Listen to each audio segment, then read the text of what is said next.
July 4th, Faith to Faith. That's what I'm reading from Faith to Faith. July 4th, God is healing our land. Shall their unbelief make the faith of God without effect? God forbid. Romans 3 3 and 4. Faith filled words. That's what changes things. They'll move mountains into the sea. They'll turn sickness into health. They'll turn a sinner into a saint. They'll also take a sin ridden nation and turn it into God's own country. That's right. Then, if we believers would back up the prayers we've been praying for this nation with words of faith instead of doubt and discouragement, we'd soon begin to see spiritual resurrection in the United States. God promised us that if we, His people, would humble ourselves and pray and seek His face and turn from our wicked ways, He would heal our land. And let me tell you, there are prayer warriors all over this country. I hope you're one of them, who are doing what the promise requires.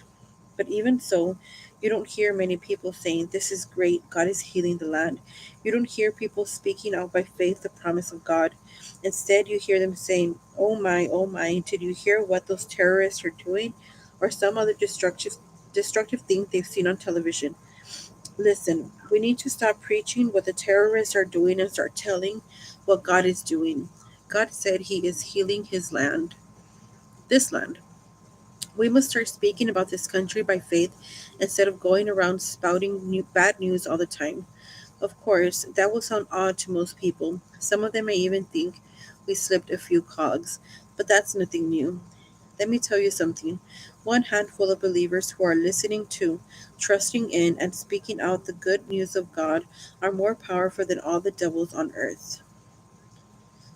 One handful of believers is more powerful than a whole army of unbelieving doomsayers. The unbelief of the doomsayers will not make the faith of God of no effect.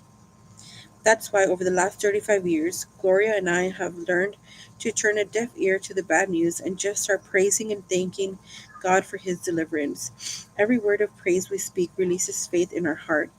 Get determined with Gloria and me right now. Take a firm stand with us that things are changing in this country. Settle it in your heart as you pray. Speak it out. Call it forth. God is healing the land. Today's scripture reading, Nehemiah 6 1 through 16.